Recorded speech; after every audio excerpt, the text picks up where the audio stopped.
Hello guys, so today I'm going to teach you how you can restore your Binance Web3 wallet. So in order for this to happen, you need to make sure that you log in into your Binance app, put your default password, make sure you log in.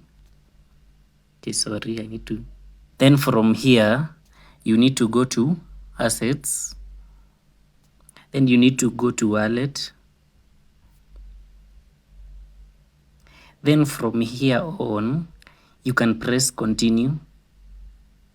And then simply what you need to do is to back up with Google Drive, and you'll choose your default. This is whereby you can choose your default email, or yes, you can just choose your default email. And then from then on, you'll be asked to either verify using your authenticator app or your phone number that you had defaultly put as your Binance wallet. So that is simply how it's done. And if you found this content useful, consider subscribing.